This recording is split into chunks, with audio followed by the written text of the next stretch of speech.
Hello students, आज से हम क्लास 9th के अंदर एक बहुत ही इम्पोर्टेंट टॉपिक है जो कोऑर्डिनेट ज्योमेट्री, इसकी शुरुआत करने जा रहे हैं। देखिए, ये जो चैप्टर है एक ऐसा चैप्टर है जो कि आपके आने वाली जो क्लासेस हैं like class 10th, class 11th, इसमें एक अच्छी खासी वेटेज रखता है। तो आपका एक फ़र्ज़ बनता है इस चैप्टर को यहीं पर ही आप अच्छे से पढ़ते हुए चलो। इस चैप्टर के आप सारे के सारे बेसिक कॉन्सेप्ट को अच्छे से समझते हुए चलो। देखिए, हम अभी फ़िलहाल किसी भी तरीके की कोई फॉर्मल डेफिनेशन की बात नहीं करेंगे।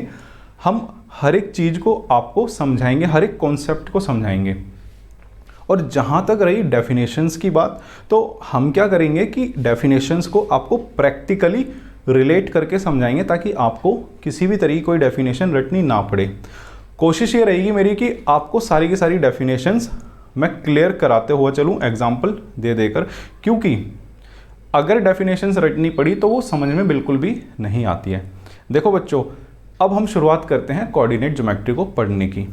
आपने अभी तक रियल लाइन ज़रूर पढ़ी होगी। आपको समझाने के लिए मैं एक काम करता हूँ, एक एग्जाम्पल ले लेता हूँ रियल लाइन। ये देखो, मैं एक रियल लाइन ले लेता हूँ।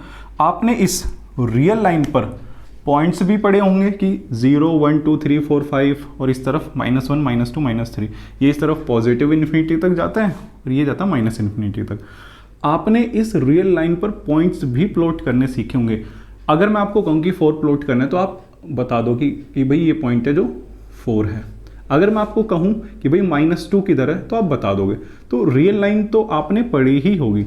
ये देखिए, ये बेसिक है कोऑर्डिनेट ज्योमेट्री को पढ़ने के लिए। अब देखो, नेक्स्ट चीज़ जो आपको समझनी है, आपको प्लेन का मतलब समझना है होता क्या है। देखिए, मैं अभी किसी भी कोऑर्डिनेट प्लेन वगैरह की बात नहीं कर रहा हूँ। सिंपल एक जो वर्ड है प्लेन, सिर्फ उसकी बात कर रहा हूँ। तो पहले आप प्लेन का मतलब समझते हुए चलो, क्योंकि अगर आप प्लेन का मतलब समझ गए तब आपको कोऑर्डिनेट ज्योमेट्री में देखना काफ़ी सारी बेसिक डेफिनेशंस ईजिली समझ में आ जाएंगी। देखिए, प्लेन जो होता है ना, एक फ्लैट सरफेस होता है जिसकी कोई थिकनेस नहीं होती। ठीक है, आपको एग्जाम्पल देने के लिए मैं समझाता हूं। देखो, आपकी जो कॉपी है उसमें जो भी पेपर होगा वो बहुत ही बढ़िया एग्जाम्पल है प्लेन का, क्योंकि आपको पता है कि जो एक पेपर होता है उसमें क्या होता है, लेंथ होती है और एक ब्रेथ होती है। हाइट होती है? नहीं होती। हाइट का मतलब थिकनेस तो होती ही नहीं है ना उसमें। तो ये हो गया सबसे बढ़िया एग्जाम्पल। ये देखो पेपर है, प्लेन। इसके अलावा जो सबसे मैं आपको कहूँगा कि जो बेस्ट एग्जाम्पल है ना, वो है ग्राफ पेपर। क्योंकि कोऑर्डिनेट ज्योमेट्री पर आप देखना, कोऑर्डिनेट ज्योमेट्री में देखना आप कहीं ना कहीं ग्राफ पेपर पर भी पॉइंट्स प्लॉट करोगे। तो सबसे बढ़िया एग्जाम्पल है ग्राफ पेपर। ग्राफ पेपर की भी क्या होती है, लेंथ होती है, ब्रेथ होती है और हाइट नहीं होती। एक फ्लैट सरफेस होता है ना, एक अगर मैं पेज कंसीडर करूँ तो उसमें क्या रहता है, एक फ्लैट सरफेस ही होता है। अब देखो, जिस व्हाइट बोर्ड पर मैं पढ़ा रहा हूं ये पूरा का पूरा एक क्या है, प्लेन है। इसकी एक लंबाई है, चौड़ाई है और इसकी मोटाई नहीं है। मोटाई है तो बहुत ही नेग्लिजिबल है, बहुत ही ना के बराबर, उसको कंसीडर भी नहीं किया जाता। देखिए, ये तो हो गए आपके कुछ एग्जाम्पल्स जो कि प्लेन के हैं। ठीक है, अब आगे बढ़ने से पहले मैं एक प्लेन का ही एग्जाम्पल कंसीडर करता हूं। मान लो मेरे पास एक है पेपर है जो कि क्या है, एक प्लेन का ही एग्जाम्पल है। ठीक है, अब मैं इस प्लेन पर बड़े ध्यान से सुनना बच्चों, यहीं पर ही सारा का सारा कोऑर्डिनेट ज्योमेट्री का है ना बेस छुपा हुआ है।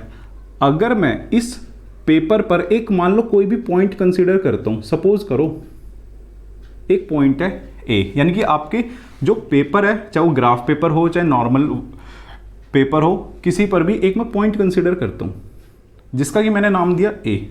अब अगर मुझे इस पॉइंट की पोजीशन को बताना हो कि ये पॉइंट यहां से कितनी दूरी पर है और यहां से कितनी दूरी पर है, तो मैं कैसे बताऊंगा कि पॉइंट ए यहां से कितनी दूरी पर है और यहां से कितनी दूरी पर है। देखो, एक प्लेन पर किसी पॉइंट की पोजीशन को कैसे बताया जाए, बड़े ध्यान से सुनना। एक प्लेन पेपर पर या फिर आप ये कह लो एक प्लेन पर, यानी कि एक फ्लैट सरफेस पर किसी भी पॉइंट की पोजीशन को कैसे बताया जाए, इसी वजह से ही मैथ्स के अंदर एक बहुत ही इंपॉर्टेंट ब्रांच आई। आप ये कह लो कि एक ब्रांच को डेवलप किया गया जिसको कि हम कोऑर्डिनेट ज्योमेट्री के नाम से जानते हैं।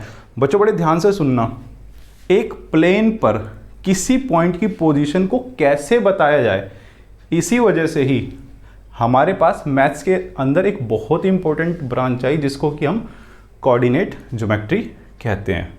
देखो बच्चों, प्लेन पर किसी पॉइंट की पोजीशन को बताने का जो तरीका है, जो आइडिया है, हमें मैथमेटिशियन रेने डेस्कार्टेस ने दिया। इन्होंने किसी भी प्लेन पर पॉइंट की पोजीशन को बताने से पहले कुछ चीज़ों को डिफाइन किया। तो आइए हम सबसे पहले उन चीज़ों को पढ़ लेते हैं जो इन्होंने डिफाइन किया। देखो इन्होंने क्या किया, एक रियल लाइन ली हॉरिजॉन्टल और एक वर्टिकल रियल लाइन ली। ठीक है, हॉरिजॉन्टल का मतलब ऐसे और वर्टिकल मतलब ऐसे खड़ी हुई। अब इन दोनों रियल लाइन को इस तरह से मिलाया, आप ये कहो या फिर ये कहो कि इस तरह से इंटरसेक्ट कराया कि इन दोनों लाइन के बीच का जो एंगल है ना वो हो 90 डिग्री और जिस पॉइंट पे इंटरसेक्ट करे ना वो हो 0। देखो आपको ये चीज़ यहाँ समझ में आएगी। इस रियल लाइन को एज इट इज़ रहने दिया और इस रियल लाइन को यहाँ पर प्लेस कर दिया, इसके 0 से इसका 0 मिला दिया। अब देखो 0 तो ऐसे भी मिल सकता था अगर मैं इस लाइन को ऐसे ले जाता तो यहाँ पे इसके ओरिजिन को मिलाता, लेकिन नहीं, इस तरह से मिलाया कि इनके बीच का एंगल क्या हो 90 डिग्री। तो इन्होंने एक हॉरिजॉन्टल रियल लाइन ली और एक वर्टिकल रियल लाइन ली और जहाँ पर जिस पॉइंट पर दोनों की दोनों रियल लाइन इंटरसेक्ट कर रही थी वो है पॉइंट 0 और दोनों के बीच का एंगल क्या है 90 डिग्री। तो इन्होंने ये चीज़ डिफाइन की कि भाई मैं एक रियल लाइन हॉरिजॉन्टल लूंगा और एक वर्टिकल लूंगा और दोनों लाइनों के बीच का एंगल होगा 90 डिग्री और जिस पॉइंट पर इंटरसेक्ट करेंगी वो होगा पॉइंट 0। इन्होंने क्या किया कि ये जो हॉरिजॉन्टल लाइन थी ना, ये हॉरिजॉन्टल लाइन, इसको नाम दिया एक्स एक्सिस। देखो आपको सारी की सारी चीजें पॉइंट टू पॉइंट एकदम क्लियर हो जाएंगी, बस आपका फोकस यहीं पर रहना चाहिए। और जो ये वर्टिकल लाइन थी ना, इसको नाम दिया वाई एक्सिस। तो आपको एक्स एक्सिस मिल गया, आपको मिल गया वाई एक्सिस। और जिस पॉइंट पर ये दोनों की दोनों लाइनें इंटरसेक्ट कर रही है, यानी कि ये जो पॉइंट है, इसको नाम दिया बच्चों ओरिजिन, जिसको कि कैपिटल ओ से भी डिनोट किया जाता है। तो देखो ये यूनिवर्सल है, इसकी नोटेशन की ओरिजिन को ओ से ही डिनोट किया जाता है। अब देखो ये जो एक्स एक्सिस है ये पूरा पूरे दो पार्ट्स में डिवाइडेड है, एक तो 0 के इस तरफ और एक 0 के इस तरफ।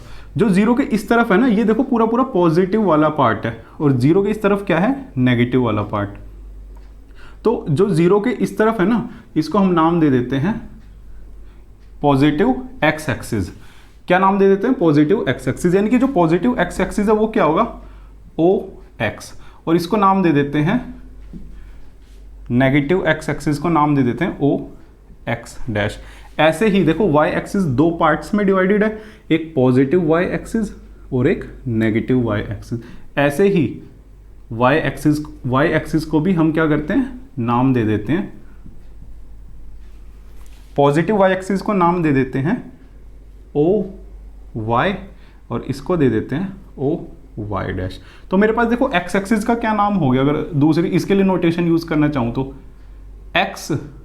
एक्स डैश भी लिख देते हैं कई जगह, या फिर आप एक्स ओ एक्स डैश ये भी देखोगे कहीं पर। तो ऐसे ही वाई डैश के लिए मैं ये नोटेशन यूज कर सकता हूं और वाई ओ वाई डैश। देखो बच्चों ये तो हो गई एक्स एक्सिस की बात, वाई एक्सिस की बात, positive X axis, negative X axis, positive Y axis और नेगेटिव वाई एक्सिस की बात। अब एक वर्ड है म्यूचुअली परपेंडिकुलर, इसका मतलब भी समझते हुए चलो। देखो ये चीज़ भी आपको मिल जाएगी। यहाँ पर देखो ये जो एक्स एक्सिस है ना और वाई एक्सिस, इनके बीच का एंगल क्या है 90 डिग्री। इसका मतलब क्या है कि ये जो वाई एक्सिस है एक्स एक्सिस के ऊपर परपेंडिकुलर है। तो लिखो यहाँ पर वाई एक्सिस क्या है इज परपेंडिकुलर है किस पर ऑन एक्स एक्सिस। ओके, अब देखो ये एक लाइन है, एक लाइन पर जो एंगल्स का सम होता है वो कितना होता है 180 डिग्री। अगर ऊपर वाला 90 है तो नीचे वाला भी क्या होगा 90 डिग्री। ऐसे ही एक्स एक्सिस क्या होगा परपेंडिकुलर होगा किस पर वाई एक्सिस पर। यानी कि एक्स एक्सिस और वाई एक्सिस दोनों के दोनों एक दूसरे के ऊपर क्या है परपेंडिकुलर। बच्चों एक चीज ध्यान रख लेना, कभी भी अगर दो लाइन एक दूसरे के ऊपर परपेंडिकुलर है यानी कि दोनों की दोनों लाइन एक दूसरे के ऊपर 90 डिग्री का एंगल बनाती है तो उस केस में दोनों की दोनों लाइंस होंगी म्यूचुअली परपेंडिकुलर। तो आपको एक वर्ड हमेशा लिखा हुआ मिलेगा कि X axis and Y axis are mutually perpendicular. क्या है म्यूचुअली, यानी कि दोनों के दोनों एक दूसरे के ऊपर क्या है परपेंडिकुलर, PER। ठीक है, ये आपको डेफिनेशन आ गई समझ। अब देखो ये जो एक्स एक्सिस है और जो ये वाई एक्सिस है ये आपको दिख रहा होगा कि ये 4 पार्ट्स में डिवाइडेड है। एक काम करते हैं इसको मिटा देते हैं थोड़े टाइम के लिए। अब देखो एक्स एक्सिस और वाई एक्सिस 4 पार्ट्स में डिवाइड है 1 2 3 4। जब भी कोई भी चीज 4 इक्वल पार्ट्स में डिवाइड होती है तो उसके हर एक पार्ट को क्वाड्रेंट बोला जाता है। क्या बोला जाता है क्वाड्रेंट। तो ये देखो 4 पार्ट्स में डिवाइड है, इक्वली डिस्ट्रीब्यूट है ना, तो इनके जो क्वाड्रेंट का नाम मैं रख देता हूं फर्स्ट सेकंड, इसको भी हटा देते हैं फिलहाल, ओरिजिन यहाँ पे लिख देते हैं। ये देखो ये हो गया थर्ड और ये हो गया फोर्थ। देखो तो क्वाड्रेंट कितने आए 4। क्या क्या आए फर्स्ट सेकंड थर्ड और फोर्थ। देखो ये आपको ऐसे ही लेना है first second third fourth anti clockwise, यानी कि जिस डायरेक्शन में घड़ी चलती है ना उसके अपोजिट आपको फर्स्ट सेकंड थर्ड फोर्थ यही लेना है, यही यूनिवर्सल रूल भी है। अब देखो नेक्स्ट चीज समझते हुए चलो, ये जो एक्स एक्सिस है और ये जो वाई एक्सिस है यहां पर देखो ये दो वर्ड अलग अलग है। अगर मैं इन दोनों वर्ड्स की जगह एक सिंगल वर्ड लिखना चाहूं यानी कि इन दोनों वर्ड को अगर किसी एक वर्ड से रिप्लेस करना चाहूं तो उस वर्ड को देखो मैं क्या लिखूंगा, उस वर्ड को लिखूंगा कोऑर्डिनेट एक्सिस। क्या लिखूंगा कोऑर्डिनेट एक्सिस। अब देखो एक चीज, ये यहां पे आई है और यहां पे ई है। जो आई वाला होता है ना ये एक्सिस ये सिंगुलर है और ये जो ई एस वाला होता है ये प्लूरल वर्ड होता है, हमेशा ध्यान रख लेना। तो कोऑर्डिनेट एक्सिस को मैं लिख सकता हूं एक्स एक्सिस और वाई एक्सिस की जगह, यानी कि अगर मैं कहीं पर लिख रहा हूं कोऑर्डिनेट एक्सिस तो आप समझ जाना एक्स एक्सिस भी है उसका मतलब और वाई एक्सिस भी है, यानी कि X axis and Y axis both, यानी कि दोनों के दोनों होंगे उसका मतलब। मेरे हिसाब से आपको कोऑर्डिनेट एक्सिस का मतलब समझ में आ गया होगा। देखो ये भी एक डेफिनेशन है, मैंने आपको बिल्कुल रिलेट करते हुए समझाने की कोशिश की है। ये आ गया कोऑर्डिनेट एक्सिस।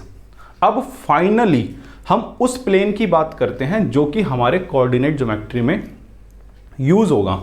अब देखो एक ऐसा प्लेन यानी कि एक ऐसा फ्लैट सरफेस जिसमें कि ये कोऑर्डिनेट एक्सिस होंगे, यानी कि एक ऐसा फ्लैट सरफेस जिसमें कि एक्स एक्सिस भी है और वाई एक्सिस भी, उस ही प्लेन को मैं कहूंगा कोऑर्डिनेट प्लेन। देखिए बच्चों मैंने आपको कहा कि कोई भी प्लेन यानी कोई भी फ्लैट सरफेस जिसमें कि कोऑर्डिनेट एक्सिस होंगे यानी कि एक्स एक्सिस भी होगा और वाई एक्सिस भी होगा, उसी प्लेन को मैं क्या कहूंगा कोऑर्डिनेट प्लेन। तो बच्चों इसको लिखते हुए चलो, तो कोऑर्डिनेट प्लेन कुछ भी नहीं होता, वो प्लेन यानी कि वो फ्लैट सरफेस होता है जिसमें कि एक्स एक्सिस भी हो और वाई एक्सिस भी, यानी कि कोऑर्डिनेट एक्सिस हो, यानी कि X axis and Y axis ये दोनों के दोनों हो, या फिर और इन दोनों के बदले मैंने क्या कहा आपको एक वर्ड भी आप लिख सकते हो, क्या कोऑर्डिनेट एक्सिस। कोऑर्डिनेट एक्सिस जिस प्लेन में ये कोऑर्डिनेट एक्सिस है, वही होगा आपका कोऑर्डिनेट प्लेन। अब देखो ये जो कोऑर्डिनेट प्लेन है ना, इसको कई नामों से जाना जाता है। अब आपकी देखो सारी कंफ्यूजन दूर होने वाली है। अगर मैं इसको कहूँ सिर्फ सिंपली एक्स वाई प्लेन, तो भी समझ जाना हमेशा कि ये कोऑर्डिनेट प्लेन ही है। क्यों? क्योंकि इसमें एक्स एक्सिस और वाई एक्सिस दोनों हैं, ठीक है। ऐसे ही अगर मैं इसको कार्टेशियन प्लेन बोलूं तो भी इसका मतलब सेम ही रहेगा। अब एक चीज देखो यहां पर, आप जो ये मैंने आपको बताया, ये सारी की सारी एक्चुअली थ्योरी इन मैथमेटिशियन की थी, रेने डेस्कार्टेस। अब देखो इनके सरनेम में ये वर्ड देखो कार्टेस, और यहां पे देखो कार्टेस, इसका कुछ रिलेट करो। देखो ये मैथमेटिशियन थे जिन्होंने सारी थ्योरी दी, इनको ऑनर करने के लिए इस प्लेन का नाम कार्टेशियन प्लेन भी रखा गया, ठीक है। तो देखो कितने नाम हो गए इसके। वैसे एक्चुअली फर्स्ट यहां से है, सेकंड ये है, और ये होगा थर्ड। तो 3 नाम तो इसके हो ही गए, coordinate plane, X Y plane और कार्टेशियन प्लेन। अभी देखो इसका एक नाम और है। अगर मैं ये बोलूं आपको सिंपली प्लेन यहां पर कोऑर्डिनेट ज्योमेट्री में, तो भी आप समझ जाना कि मैं कोऑर्डिनेट प्लेन की ही बात कर रहा हूं। तो मेरे हिसाब से आपको ये डेफिनेशंस अच्छे से क्लियर हो गई होंगी। तो बच्चों हम किस चीज की बात कर रहे थे? हम बात कर रहे थे किसी प्लेन पर। अब देखो मैंने आपको ना कोऑर्डिनेट प्लेन के बारे में क्या बताया कि अगर मैं प्लेन वर्ड यूज करूं तो उसका मतलब होगा कोऑर्डिनेट प्लेन। अब देखो इसी कोऑर्डिनेट प्लेन का यूज किया जाता है किसी भी पॉइंट की पोजीशन को बताने के लिए। कहने का मतलब, अब अगर मैं यहां पर कोई भी पॉइंट लूं, मान लो पॉइंट ए इस कोऑर्डिनेट प्लेन पर, तो मैं अब इस पॉइंट की पोजीशन बता सकता हूं। बच्चों अब हम करते हैं फाइनली बात कि किसी भी कोऑर्डिनेट प्लेन पर किसी पॉइंट की पोजीशन को हम कैसे बताएंगे। मान लो मेरे पास ये है कोऑर्डिनेट प्लेन। इस कोऑर्डिनेट प्लेन पर मान लो, मैं आपको समझाने के लिए लिख लेता हूं कि एक कोई पॉइंट है, ये पॉइंट हो गया P, ठीक है। अब इसकी मुझे बतानी है पोजीशन। देखो पहले ना इसके पीछे की थ्योरी, इसके पीछे के कंस्ट्रक्शन को समझते हैं। अगर आप उसको समझ गए ना तो आप इजीली बता दोगे। हम क्या करते हैं कि पॉइंट P से ना एक परपेंडिकुलर डालते हैं एक्स एक्सिस पर, यानी कि यहां से एक ये परपेंडिकुलर डाला मैंने एक्स एक्सिस पर, ठीक है। ये मैंने परपेंडिकुलर डाल दिया एक्स एक्सिस पर, और इस परपेंडिकुलर को नाम दिया P। ये इस पॉइंट पर डाला है, ये हो गया M, ठीक है। ऐसे ही मैंने इस पॉइंट P से y एक्सिस पर एक परपेंडिकुलर डाला और इसका नाम दिया Pn, ठीक है बच्चों। अब देखो ये 90 है और ये परपेंडिकुलर तो मैंने डाला है, ये भी 90 है, और ये तो होता ही 90 डिग्री है क्योंकि कंस्ट्रक्शन से। अब देखो यहां पर मेरे पास क्या आया, ये ओरिजिन है, इसको मैं कैपिटल O से डिनोट करता हूं, OMPN। ये एक देखो क्वाड्रिलेटरल बन रहा है। क्या बन रहा है? क्वाड्रिलेटरल, जिसकी की 4 साइड्स है। अब देखो इसमें है ना 3 एंगल तो 90 डिग्री के बन रहे हैं, ये भी 90 डिग्री का बन रहा है, ये भी 90 डिग्री का, ये भी 90 डिग्री का। मान लो चौथा एंगल है x डिग्री।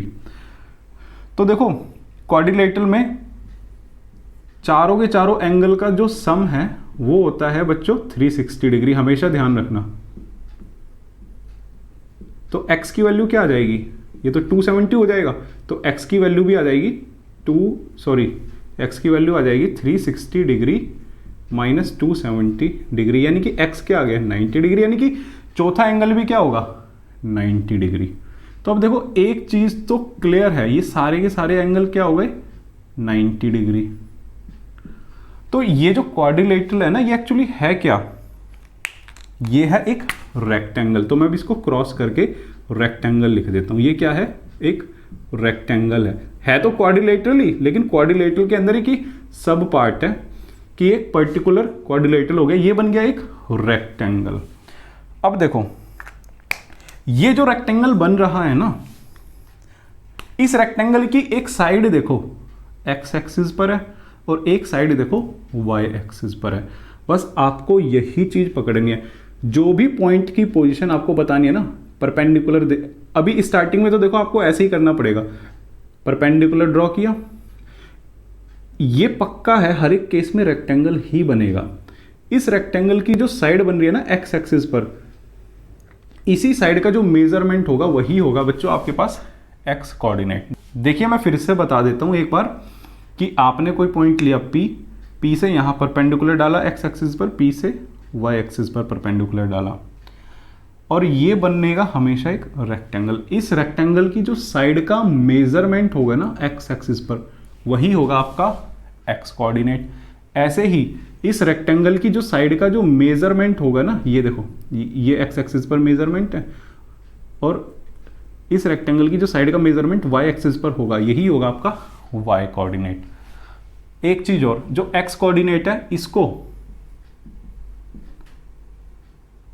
एब्सिसा भी बोला जाता है, ठीक है, और जो वाई कोऑर्डिनेट है इसको सिंपली ऑर्डिनेट भी बोला जाता है। तो इनके नाम में कंफ्यूजन कहीं नहीं होनी चाहिए। अब देखो आपके पास फाइनली आएगी पॉइंट पी की पोजीशन। जो पॉइंट पी है, पोजीशन ऑफ पॉइंट पी, अब देखो इसको लिखेंगे हम, लेकिन पहले एक काम करो, एक्स कोऑर्डिनेट लिखो। यहां पर इस रेक्टेंगल की जो साइड है एक्स एक्सिस पर, उसका मेजरमेंट क्या है, ये आया ना पूरा का पूरा ये, और ये कितना है 4 यूनिट है। तो मैं आपको यहाँ पे साथ में बताता हुआ भी चलता हूँ, 4 यूनिट्स। और यहाँ पर इस रेक्टेंगल की जो साइड है ये है ना वाई एक्सिस पर, इसका मेजरमेंट क्या है 3 यूनिट्स। अब देखो जो पोजीशन होगी ना पॉइंट पी की, उसको एक लिखने का तरीका है, ब्रैकेट ओपन करना है, पहले एक्स कोऑर्डिनेट लिखना है और फिर लिखना है वाई कोऑर्डिनेट। तो आपको जनरली क्या करना पड़ेगा, पहले एक्स कोऑर्डिनेट लिखना पड़ेगा और उसके बाद लिखना पड़ेगा वाई कोऑर्डिनेट। तो देखो पोजीशन ऑफ पॉइंट पी क्या आ गई, पोजीशन ऑफ पॉइंट पी, ये क्या आ गई यहां पर 4,3, ठीक है। और जो 4,3 है ना, ये क्या है एक्चुअली, इनका क्या रिलेशन है पी से, यही है आपके कोऑर्डिनेट्स ऑफ पॉइंट पी।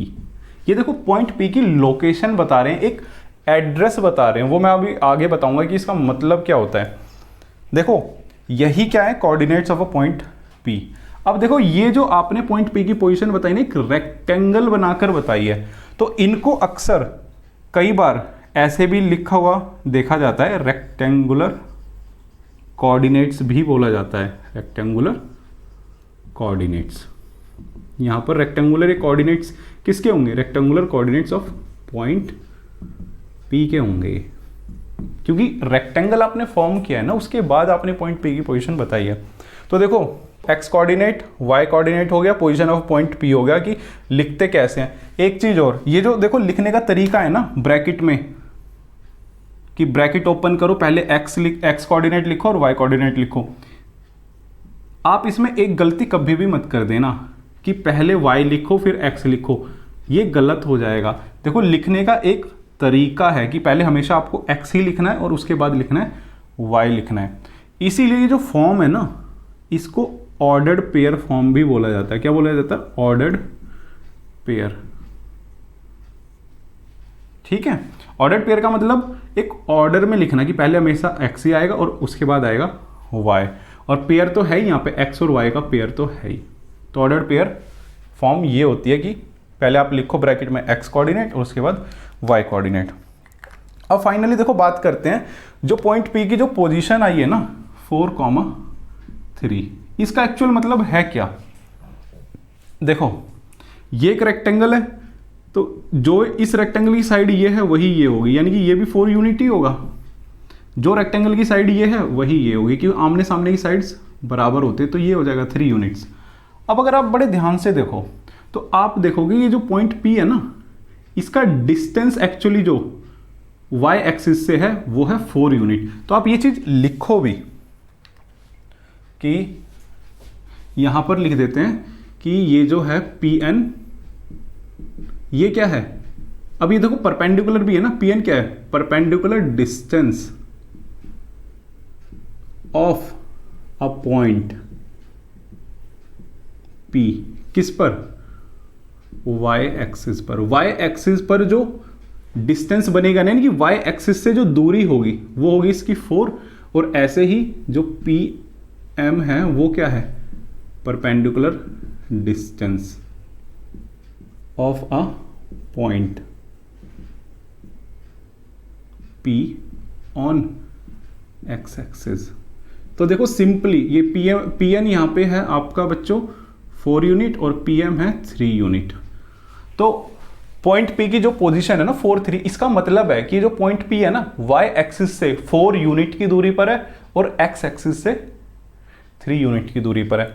देखिए ये चीज आपको जो आपके एनसीईआरटी में एग्जाम्पल्स दिए हुए हैं उनकी हेल्प से और भी अच्छे से क्लियर होगी। तो आइए अब हम एनसीईआरटी का एग्जाम्पल पिक करते हैं ताकि आपको ये सारी की सारी चीज़ें जो मैंने आपको आज की क्लास में समझाई वो सारी की सारी क्लियर हो, आपको पता चले कि पोजीशन का मतलब होता क्या है, कि कैसे आपको एक्स कोऑर्डिनेट निकालना है, कैसे वाई कोऑर्डिनेट निकालना है। तो प्यारे बच्चों आइए हम बढ़ते हैं क्वेश्चन की तरफ। बच्चों ये जो क्वेश्चन है आपको एनसीईआरटी में मिल जाएगा। सबसे पहले एग्जाम्पल नंबर 1। तो बच्चों इस क्वेश्चन को हम करते हैं और बड़ा ध्यान से समझना, आपको हर एक चीज़ समझ में आएगी। देखो क्या कहता है ये question, see figure complete the following statement. देखो आपको फिगर को देखते हुए ये स्टेटमेंट करनी है कंप्लीट। यहाँ पर देखना आपको डेफिनेशंस बहुत सारी समझ में आ जाएंगी, काफ़ी हद तक क्लियर हो जाएगा। देखिए सबसे पहली स्टेटमेंट क्या कहती है, द एब्सिसा एंड ऑर्डिनेट, यानी कि एब्सिसा का मतलब मैंने क्या बताया था आपको, एक्स कोऑर्डिनेट, हमेशा ध्यान रख लेना, यानी कि जो पहले लिखा जाता है एक्स कोऑर्डिनेट, और ये ऑर्डिनेट क्या होता है, वाई कोऑर्डिनेट, यानी कि आपको एक्स कोऑर्डिनेट बताना है और वाई कोऑर्डिनेट बताना है। किसका, पॉइंट बी का। ये देखो अब पॉइंट बी है, मैंने आपको बताया था कि हमेशा जब भी कंस्ट्रक्शन करोगे आप तो एक रेक्टेंगल बनेगा, वो रेक्टेंगल आपको एग्जाम्पल में दिया ही हुआ है। हमेशा ध्यान रख लेना, अगर बोला भी नहीं गया तो भी ये रेक्टेंगल ही बनेगा। ये जो फिगर है ना ये रेक्टेंगल ही बनेगी। और मैंने आपको क्या कहा था, इस रेक्टेंगल की जो साइड है ना उसका जो मेजरमेंट होगा एक्स एक्सिस पर वही होगा आपका एक्स कोऑर्डिनेट, और जो इस रेक्टेंगल की जो साइड का मेजरमेंट वाई एक्सिस पर है वही होगा आपका वाई कोऑर्डिनेट। तो देखो सबसे पहले एक्स कोऑर्डिनेट की बात करते हैं। ये रेक्टेंगल बना, इस रेक्टेंगल की साइड एक्स एक्सिस पर क्या है, ये देखो ये है आपकी ये वाली साइड, ये पूरे की पूरी, यानी कि ये इतनी साइड है आपकी ये इस एक्स एक्सिस पर, और इसका मेजरमेंट क्या है 4 यूनिट्स, यानी कि ये कितना है इसका यहाँ से लेके यहाँ तक का 4 यूनिट्स है मेजरमेंट। तो आपके पास एक्स कोऑर्डिनेट क्या आएगा 4। ऐसे ही ये एक रेक्टेंगल बन रहा है, इस रेक्टेंगल की जो साइड का मेजरमेंट वाई एक्सिस पर ये होगा पूरा का पूरा, ठीक है, और ये कितना है 3 यूनिट्स। तो वाई कोऑर्डिनेट क्या आ गया 3।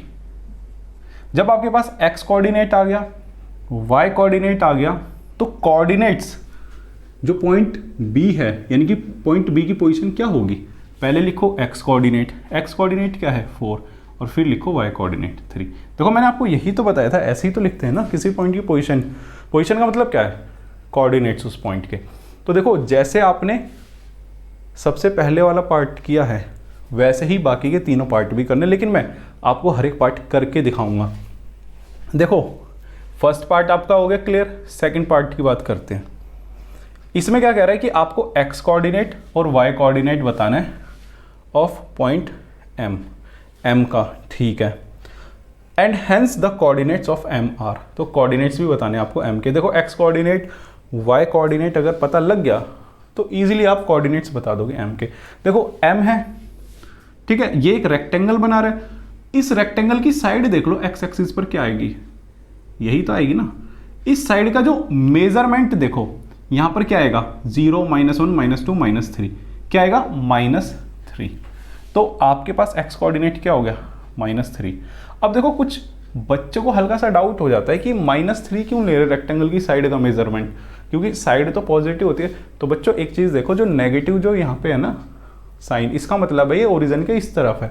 अगर आप नेगेटिव का साइन नहीं लोगे तो वो पॉजिटिव बन जाएगी और पॉजिटिव इस तरफ से हो जाएगी। तो नेगेटिव और पॉजिटिव को अलग अलग करने के लिए साइड के मेजरमेंट में भी हम वही साइन डालेंगे जो कि पॉजिटिव एक्स एक्सिस की तरफ होगा, नेगेटिव एक्स एक्सिस की तरफ होगा, पॉजिटिव वाई एक्सिस की तरफ होगा, या फिर नेगेटिव वाई एक्सिस की तरफ होगा।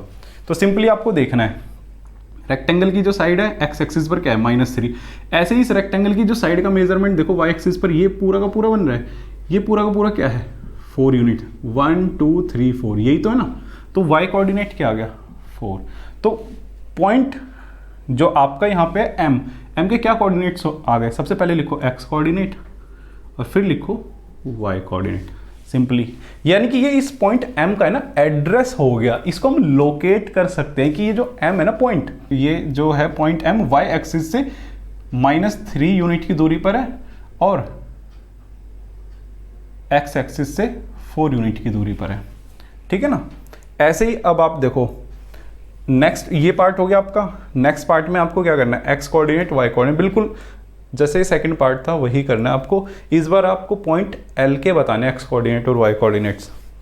ये देखो ये जो पॉइंट है एल, ये एक रेक्टेंगल बना रहा है, ये ऐसे। इस रेक्टेंगल की साइड का मेजरमेंट आपको एक्स एक्सिस पर देखना है, वो क्या है 0 1 2 3 4 -5, यानी कि ये कितना हो गया -5। तो एक्स कोऑर्डिनेट क्या आ गया -5।